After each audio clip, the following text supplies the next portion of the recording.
Hey! Salut à tous, j'espère que vous allez bien. Donc aujourd'hui on se retrouve pour une vidéo qui sera en deux parties les gars. Ne faites pas attention à ma tête, je ne suis tout simplement pas maquillée. Je me suis fait, je pense, bouffer par les moustiques ou quoi, je ne sais pas. En tout cas, depuis 2-3 jours ça n'arrête pas. Bref.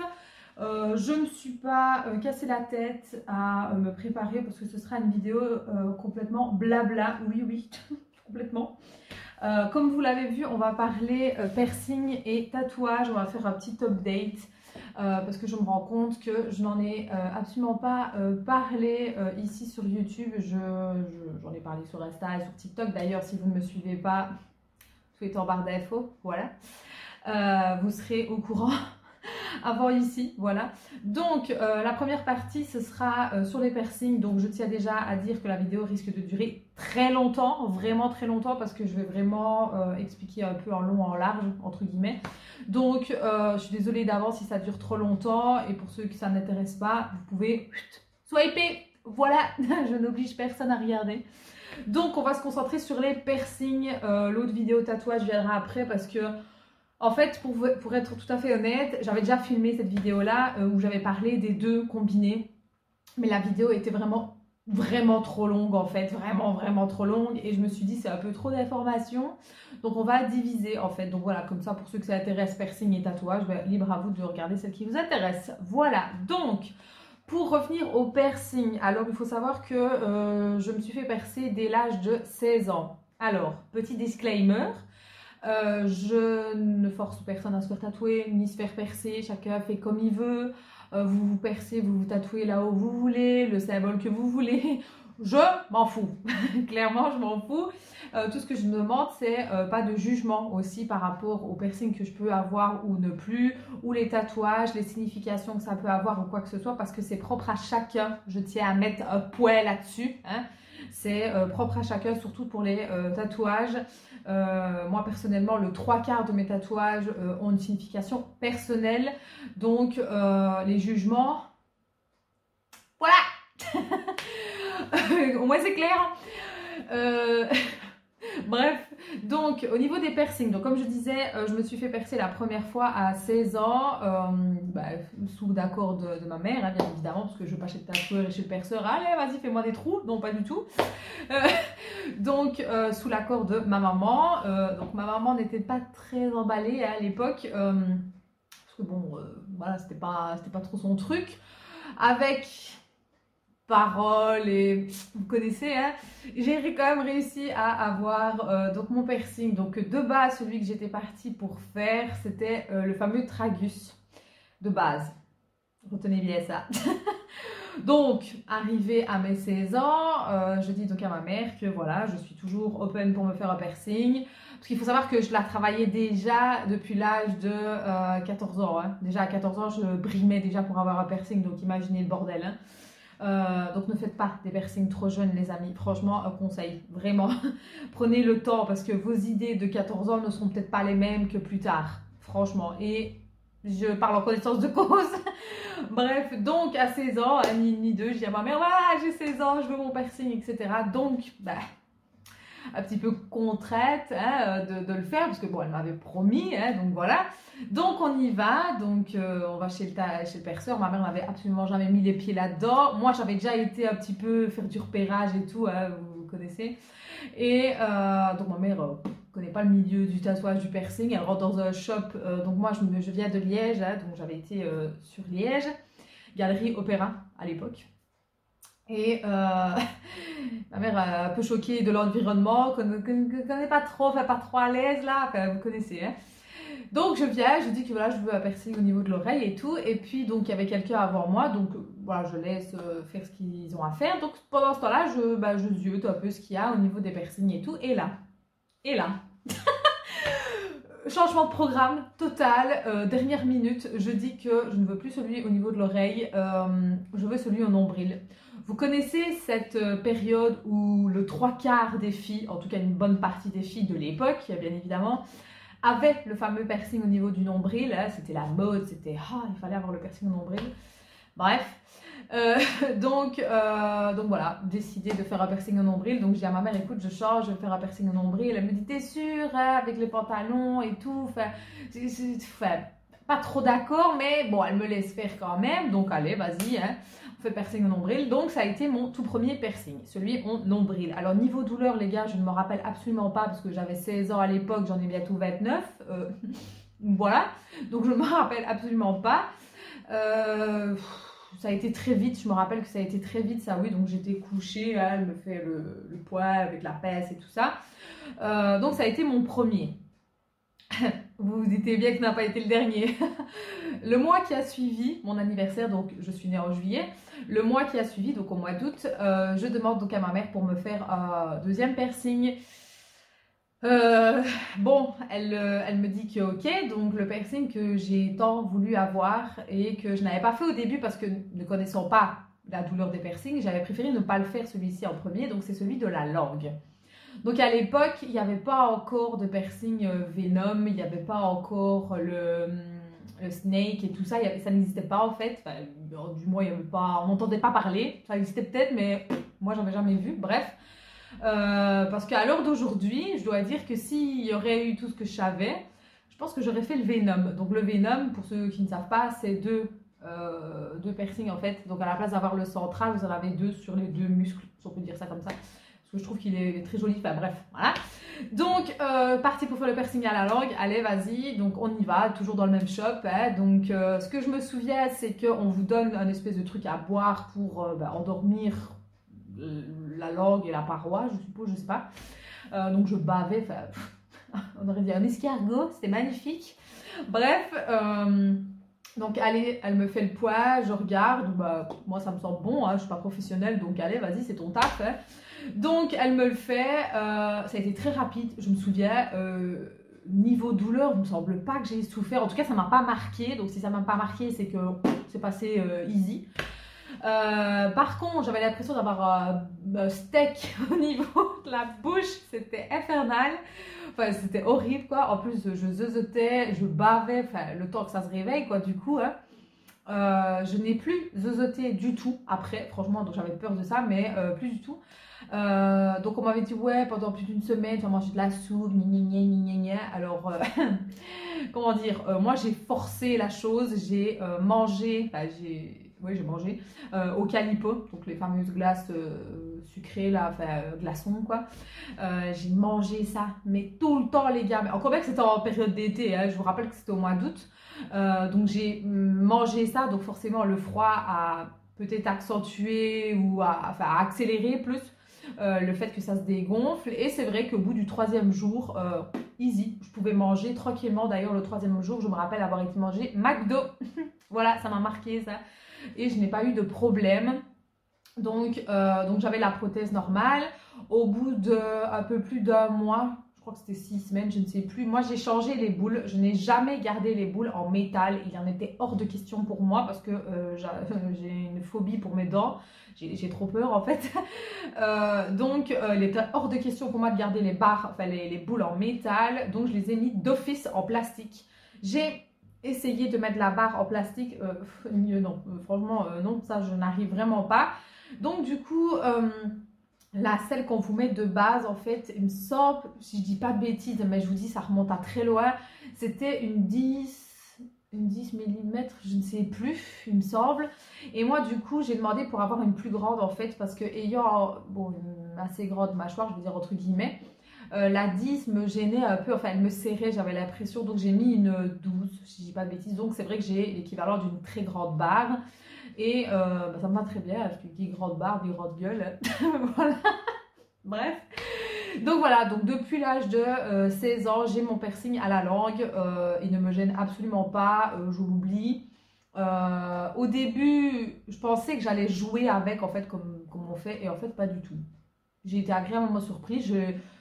C'est comme s'il faisait partie de moi, en fait, et je l'ai totalement oublié, en fait, malgré qu'il est là, hein. Alors voilà, hein. Voilà, comme ça vous voyez.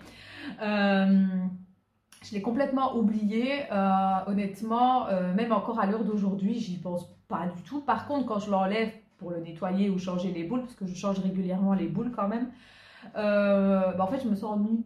Je sais pas pour ceux qui ont eu un piercing de longue date, je me sens toute nue donc je suis là comme ça et je me dis bah il me manque quelque chose. Voilà donc voilà, c'est juste la seule sensation. J'ai pas eu de difficulté en mangeant quelque chose spécialement, enfin je m'en rappelle pas. Parce qu'on me disait ouais les spaghettis vont s'enrouler etc, enfin vous connaissez les trucs ou les chewing-gums ou quoi. J'ai jamais eu de soucis franchement, je touche du bois ma foi. Donc voilà, ça a été le deuxième qui a été fait donc un mois après. Ensuite il y a eu une petite période où je n'ai rien eu pendant quelques mois et puis une élimination. Je voulais donc un troisième piercing. Alors ça a été la mode à l'époque du fameux Madonna, je crois que ça s'appelle comme ça, celui qu'on mettait là au-dessus. Tout le monde systématiquement avait le Madonna. Et moi, n'ayant pas envie de faire comme tout le monde, voilà, je voulais autre chose. Je voulais un truc au niveau du visage, mais je voulais autre chose. Bon, tout le monde avait celui au nez, l'arcade aussi à mon époque, c'était, ça c'était aussi. Il n'y avait pas encore l'époque des microdermales et tout ça, c'est venu beaucoup après ça. Du coup, je me suis fait le labré décalé. Donc, c'était à la place de l'avoir au-dessus, je l'avais en dessous. Pourquoi ne pas l'avoir fait au milieu? Pour la simple bonne raison que, pareil, tout le monde l'avait. C'était à l'époque où Christina Aguilera, je vous rappelle de ça, il y a très très longtemps, elle avait celui ici et celui au nez. Tout le monde, à un moment donné, avait celui-là aussi. Et voilà, je n'avais pas envie de faire comme tout le monde, clairement. Voilà, la petite rebelle. Bref, donc j'ai fait le labré décalé. Oui, je devais avoir... Ben oui, j'allais sur mes 17 ans en fait. Ouais, il me semble, si je dis pas de bêtises. Ça devait être 17-18 ans, je ne me rappelle plus, mais c'était dans ces eaux-là. Donc celui-là, franchement, rien senti. On vous met un espèce de spray froid là pour essayer d'engourdir un peu la zone. Et puis voilà, on vous passe l'aiguille et puis voilà, c'était fait. J'ai pas eu de gêne. Alors oui, ça a gonflé un petit peu, mais ça n'a pas été désagréable. J'ai pas eu de problème. Je l'ai vite changé. Pareil, j'avais mis une barre beaucoup plus petite, donc j'avais une espèce de... C'était une barre et à l'intérieur, c'était une espèce d'une plaque en métal. Donc évidemment pour les dents c'est pas l'idéal parce qu'à la longue ça frotte sur la gencive et ça peut déchausser vos dents, donc ça il faut prendre en compte les gars. Tout ce qui est au niveau de la bouche, que ce soit celui d'ici, celui-là ou peu importe, ça peut attaquer vos dents, hein. Donc voilà, il faut vraiment avoir une bonne hygiène buccale, bien prendre soin de vos dents, aller chez le dentiste et tout ça, hein, parce que ça, voilà, il faut en prendre compte que ça peut déchausser et ça peut vous créer des petits soucis au niveau de vos dents. Bref. Je ne suis pas dentiste, hein, mais je tiens à le signaler. Donc j'ai eu celui-ci. Celui-ci, je l'ai gardé quand même pas mal d'années. Je crois que je l'ai enlevé il y a maintenant pas loin de 4 ans que je l'ai enlevé. Premièrement, j'en avais un peu marre de l'avoir, quoi. Ça ne me plaisait plus. Et deuxièmement, ben voilà, pour les raisons que je viens d'évoquer, le déchaussement des dents, c'était pas l'idéal. Donc quand j'avais été chez le dentiste, elle m'avait mis un petit... d'alerte où au niveau de ma gencive d'ici, déjà que j'ai des soucis en temps normal, ça n'arrangeait pas les choses, donc j'ai pris la décision de l'enlever. Donc ça, en fait, ça n'a fait que confirmer l'envie de l'enlever, en fait, tout simplement. Et je dois dire qu'à l'heure d'aujourd'hui, il ne me manque absolument pas. Voilà, je n'ai pas eu de manque. Je me suis dit oh je vais le remettre ou quoi. Non, pas du tout. Donc voilà, donc ça c'est un piercing que je n'ai plus. Et le piercing mon nombril, je ne l'ai plus aussi. Je l'ai enlevé, je crois, 1 an après, parce que effectivement, en fait, avec les pantalons ou avec les ceintures, je me l'accrochais, il me faisait mal, ou quand je m'asseyais, pardon. Voilà, j'avais quand même des bourrelets, j'ai jamais été filiforme les gars, donc ça n'allait pas, enfin bref, un bordel le bazar. Donc avant qu'il y ait une catastrophe, j'ai préféré l'enlever. Malgré que je l'ai enlevé de mon plein gré, j'ai quand même eu une petite cicatrice parce que je pense qu'il s'était quand même affecté au nombre de fois où je me l'arrachais, parce que je suis d'une douceur hors pair. Donc à mon avis, oui, c'était un peu affecté, donc j'ai quand même eu une petite cicatrice. À l'heure d'aujourd'hui, elle se voit presque pas et elle ne me gêne absolument pas. Donc voilà, ça c'est un piercing que je n'ai pas gardé non plus. Et le labré, je ne l'ai pas gardé non plus. Voilà, je l'ai gardé pendant X temps et puis après je l'ai bougé. Par contre à la langue, comme vous pouvez le voir, je l'ai toujours. Celui-ci, je pense que ça va être l'un des piercings que je vais avoir le plus difficile à enlever. Premièrement parce qu'il ne se voit pas, même quand je parle on ne le voit pas. Enfin, moi je ne le vois pas en tout cas quand je regarde la caméra. Parce que c'est vraiment mon piercing favori, mais vraiment en fait, mais vraiment, même encore à l'heure d'aujourd'hui. Donc voilà, ça c'est vraiment un piercing qui va avoir difficile à bouger. Donc voilà, pour ce qui est des piercings d'avant, donc ici maintenant, comme vous l'avez certainement pu remarquer, j'ai des piercings au niveau des oreilles. Alors je n'ai jamais eu de piercing au niveau des oreilles, enfin hormis le premier trou, pendant des années en fait, pour la simple et bonne raison que je suis assez sensible au niveau des oreilles. Dès qu'on les touche ou quoi, j'aime pas en fait, je frissonne, je n'aime pas trop en fait. Donc je m'étais dit, oui j'en veux, parce que je trouvais ça très beau, mais est-ce que je vais bouger? Est-ce que... Enfin voilà, vous voyez les questions. Et puis un jour, je me suis dit, allez, vas-y, fais-le. Donc je me suis fait tout simplement le deuxième trou. Voilà, donc rien de ouf. Hein. Et en fait, je me suis fait la réflexion en me disant, c'est né que ça? Et je me suis dit, bon, en fait, j'ai vraiment fait des pataquès pour rien, en fait. Ça n'a pas fait mal du tout. Oui, vous sentez que ça chauffe, oui, vous sentez que ça passe, parce que oui, forcément, il y a quand même quelque chose qui vient. Mais en deux secondes, même pas, c'est fait, c'est emballé, c'est pesé, quoi. Donc, forcément, ça n'a fait que accentuer l'envie d'avoir plus de piercing. Voilà. Donc, du coup, j'ai fait ensuite 2 piercings. Parce que oui, moi, je fais tout par 2 le 3/4 du temps. Donc, j'ai fait 2 piercings au niveau des oreilles. Donc, j'ai fait le tragus, donc qui est celui-ci. Hein, voilà. Et ensuite, j'ai fait le rauque qui est là à l'intérieur. J'espère que vous voyez bien. Donc, j'ai fait ces deux-là. Donc, je fais toujours 2 piercings au niveau des oreilles différentes parce que j'aime bien. Donc, pour le tragus, niveau douleur, j'ai pas eu mal, mais j'ai senti le cartilage cassé en fait. Enfin, je l'ai entendu casser. Donc, c'est pas un bruit très agréable, je dois avouer. Mais ça va très vite au niveau des piercings. Enfin, franchement... ça dure vraiment une seconde. Donc oui, vous avez l'oreille qui chauffe, vous avez l'oreille qui devient un peu rouge. C'est normal, pas d'inquiétude, hein, ne vous alarmez pas. Par contre, celui-ci a été quand même un peu difficile à cicatriser parce que forcément, c'est du cartilage. Donc le cartilage doit se ressouder, je vais dire entre guillemets. Donc ça a pris énormément de temps. Comme le 3/4 des piercings au niveau des cartilages, ça prend beaucoup de temps. Et ça, j'ai pu le constater. Donc ça fait que donc j'ai gardé la prothèse et puis à un moment donné est-ce que j'ai surcicatrisé? Je n'en sais rien, je me suis chopé une kéloïde. Super. Donc je vous laisse aller voir ce que c'est, hein. Donc c'est une espèce de petite boule en fait qui monte un peu au niveau du piercing. Donc c'est dégueulasse. Il n'y a pas d'autre mot, c'est dégueulasse.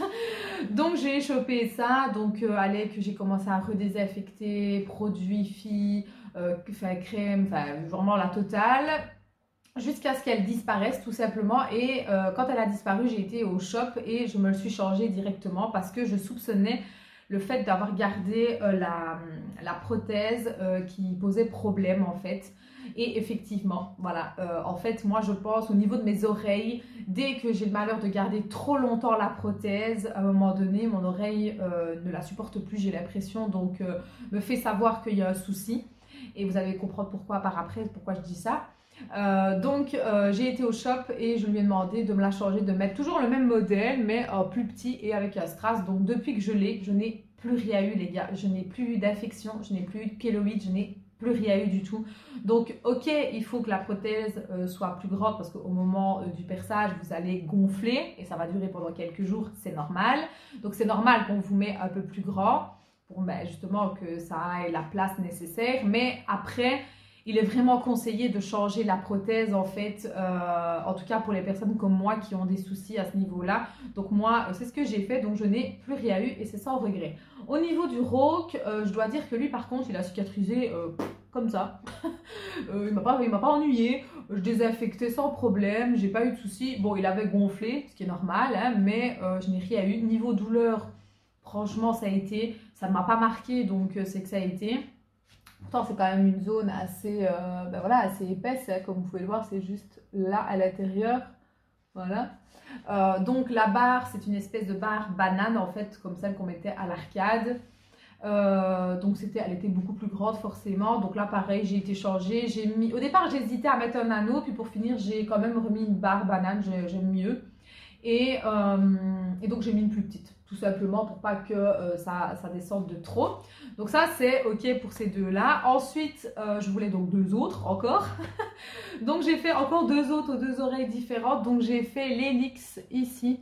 Donc ici, bon, ce n'est pas la barre, enfin le piercing d'origine. Hein. Donc j'ai eu en fait une barre avec deux boules aux extrémités. Donc franchement, niveau douleur, pareil, je m'en souviens vraiment pas. Pourtant, ça a été l'année dernière que je l'ai fait. Hein. Oui, oui, c'était en 2019. Non. Non, 2020, pardon, 2020, au mois de fin février, il me semble, ou début mars, je ne sais plus. C'était avant qu'il y ait eu le confinement et le Covid et tutti quanti. Donc oui, c'était fin février 2020. Donc oui, ça fait un an. Donc j'ai fait celui-ci, donc je me rappelle pas du tout de la douleur. Franchement, moi, au niveau des piercings, c'est rare quand ça me choque en fait. Enfin, vous allez voir après par la suite. Donc, celui-ci, niveau cicatrisation, franchement, ça a été. J'ai pas eu de boule, rien du tout. Mais mon souhait était de mettre donc un petit anneau comme ceci. Voilà, je vous montre. Donc, aucun problème. Depuis que j'ai l'anneau, je me le suis jamais arraché. Alors, pourquoi je l'ai fait si bas, on va dire? Parce que d'habitude, on le fait vraiment plus haut. Premièrement, parce que je ne voulais pas me l'arracher avec mes cheveux. Voilà. Deuxièmement, j'ai des lunettes et je me dis si jamais je me coince la barre ou quoi, on ne sait jamais. Et puis, ben, j'ai bien fait au final, hein, parce qu'avec notre fucking masque là, ouais, non, ça n'allait pas aller du tout. Donc, j'ai bien fait en fait de faire plus bas et je regrette absolument pas. Et je trouve que il est ni trop bas ni trop haut, il est juste parfait. Alors, j'ai dans l'idée d'en faire un deuxième. Je ne sais pas si je vais le faire juste en dessous ou juste un peu plus haut. Aucune idée. Franchement, je n'ai pas d'idée comme ça. On verra par la suite. Donc, celui-ci, franchement, aucun problème. Par contre, on va venir sur l'autre. Donc, j'ai le conge qui est donc ici à l'intérieur, en fait, et qui repart, je ne sais pas si vous allez voir, ici derrière. Celui-ci, comment vous dire? Donc, niveau douleur, rien du tout. Elle est passée comme ça. Les premières semaines, rien. Les premiers mois, rien. Mais, avec le masque et la fameuse ficelle là qu'on a ici derrière, bah en fait, vu que j'ai tendance à l'oublier, parce que oui, je n'y pense pas systématiquement, et que la barre est toujours la barre d'origine, il faut vraiment que j'aille le changer. En fait, la barre ressort fort derrière. Donc, du coup, des fois, pas systématiquement, mais des fois, trop souvent, même à mon goût, la ficelle se prend dans la barre. Et quand je dois enlever mon masque, avec la douceur que j'ai, hein, d'arracher mon masque, parce que j'en ai ma claque de porter mon masque au travail, donc je l'enlève pour respirer, ben, j'ai tendance à me l'arracher. Donc, du coup, ben, il n'est pas très content, en fait. Donc, il me le fait savoir. Donc, du coup, ben, il s'affecte. Voilà, donc ici pour le moment, je sens qu'il est un petit peu fragilisé. Je pense que je vais sonner à ma tatoueuse pour qu'elle puisse, parce que ma tatoueuse, elle fait le piercing aussi, hein, pour qu'elle puisse me le changer. Parce que le piercing, je l'ai, hein, mon but est de mettre en fait un anneau, en fait, parce que je ne veux pas un truc à l'intérieur. Il faut qu'elle me le change impérativement parce que je sens que dès que je vais recommencer le travail, parce que là je suis en congé, que dès que je vais recommencer le travail, ça va de nouveau s'affecter et ça va m'agacer tout simplement. Voilà, donc au niveau de ces piercings là, donc il va bien, c'est pas ça, c'est juste moi en fait, c'est juste voilà que je suis pas douce, j'oublie. Et voilà, je fais pas attention. Et ensuite, après cela, j'ai fait tout simplement un troisième trou. Donc, je n'ai pas le quatrième. Là, je l'ai pas porté, je l'ai enlevé. Mon Dieu, je suis arrangée. Bref, j'ai un troisième trou en fait. Donc, j'ai l'intention de faire un quatrième trou aussi. J'aimerais vraiment bien voir, on verra bien. J'ai aussi l'intention de me faire deux autres piercings, comme je n'en avais pas assez. En fait, j'aimerais faire le Dave. Donc, c'est celui qui était à l'intérieur ici. Par contre, niveau cicatrisation, c'est un peu mitigé apparemment. C'est oui, ça va, non, ça va. Donc, je sais pas, je vais voir. Mais j'ai aussi le flat, je crois qu'il s'appelle comme ça. C'est un piercing au niveau de l'intérieur ici. Et j'aime bien aussi l'anti-helix. Donc, l'anti-helix, en fait, il se met juste ici, au niveau de là. J'ai pas mal d'idées, je ne sais pas trop. Je vais voir un peu comment je vais choisir l'affaire. Donc, on verra. J'adore les piercings au niveau des oreilles, je trouve ça mais très beau en fait de décorer. Je dirais ça fait de Noël toute l'année. Voilà, bref. Sinon, le petit nouveau pour ceux qui ont remarqué sur les réseaux sociaux, Ça faisait un petit moment, ça faisait au moins plus d'1 an en fait que, voire même plus en fait, ça faisait plus d'années que ça en fait que je souhaitais avoir un piercing au niveau du nez. Pour diverses raisons, je ne l'ai pas fait. Et là, quand je suis allée me faire tatouer il y a un peu plus d'une semaine, je lui ai dit, allez, on y va, on fait le piercing au nez. Donc, j'ai monsieur qui est ici, donc c'est normal, il y a un peu de la crème autour, hein, c'est normal si c'est gras. Parce que bon, ça fait qu'une semaine que je l'ai, ça fait une semaine aujourd'hui d'ailleurs. Et j'étais pas prête par la douleur par contre, parce que j'allais confiante, je me suis dit, bah là, t'as déjà eu des piercings et tout, au niveau des oreilles, ça a été easy, tranquille. Ouais, mais c'est pas les oreilles en fait. Non. Je l'ai senti, les gars. Franchement, je vais être honnête, je l'ai senti passer. Malgré qu'elle met l'espèce de spray froid là, ouais, je l'ai senti. D'ailleurs, je l'ai regardé et j'ai serré les dents en fait. Vraiment, j'ai vraiment serré. Et elle m'a dit, ben oui, qu'elle me dit, c'est pas les piercings aux oreilles. En fait, le nez, on s'en rend peut-être pas compte, mais le cartilage est vraiment bien dur et bien gros en fait et épais. Et elle doit vraiment transpercer et tout ça. Donc, je vous laisse imaginer le bail, quoi. Donc oui, je l'ai senti passer, je me suis sentie même vivre sur le moment. Donc forcément, j'ai eu l'alarme, hein, comme tout le monde. Hein. Apparemment, à chaque fois qu'on fait un piercing au nez, ben hop, on pleure. Donc oui, effectivement, j'ai eu l'alarme. Bon, j'ai pas pleuré, mais j'ai eu l'alarme. Mais j'ai pas eu que l'alarme, j'ai aussi eu la goutte de sang qui m'a coulé comme ça, donc c'était magnifique. Donc tout de suite avec des mouchoirs, enfin bref, donc voilà. Donc ici maintenant ça fait une semaine, je sais le bouger sans problème. Les premiers jours c'était un peu fragile donc je faisais attention, mais ici voilà, je peux mettre mon, parce que bon j'ai, bon je vais pas vous montrer mon trou de nez, mais j'ai en fait une barre un peu crôlée, enfin bouclée, je vais dire, je sais pas, de manière à ce qu'il ne puisse pas tomber, hein, forcément. Donc quand je le bouge, comme ça, pour un peu le sortir, pour passer de la crème et le nettoyer, ben, je n'ai plus mal, en fait, ça fait au moins, oh, ça fait 3 jours, je pense, ouais, que je n'ai plus mal du tout. Alors, j'ai pas eu peur du tout pour dormir. Franchement, ça m'a pas fait peur, j'étais pas là en panique de oh, mon piercing, non, pas du tout. Donc voilà, donc je suis hyper contente. Alors forcément, c'est pas celui que je vais garder. Mon but est de mettre un tout petit anneau, un peu dans ce genre-là, très fin, collé à la narine. J'avais dans l'idée par la suite de faire le septum, autant vous dire que c'est non. Voilà, voilà que j'ai vu la douleur du nez. Non, clairement non, ça m'a refroidi, je n'ai plus envie en fait. Celui-là restera tout seul, c'est bon ainsi. Voilà. Donc voilà, pour les piercings, c'est terminé au niveau de l'update. Donc il y aura des nouveaux qui viendront. Donc c'est pour ça que je vous dis de me suivre sur les réseaux, notamment sur Insta, les gars. C'est là où je vous donne le plus d'infos et là où je vous en parle le plus. Donc n'hésitez pas. Donc voilà, la partie piercing est terminée. On se retrouvera donc pour la deuxième partie spéciale tatouage où je vais vous expliquer tous les tatouages que j'ai, dont les nouveaux qui sont arrivés. Je vais vraiment les reprendre depuis le début en fait et vous expliquer en long et en large et sans aucun filtre, en toute transparence avec vous comme d'habitude. Donc voilà, j'espère en tout cas que cette vidéo là update piercing vous aura plu. N'hésitez pas à me dire ce que vous avez comme piercing ou ce que vous souhaitez avoir comme piercing et puis on se retrouve bientôt. Ciao!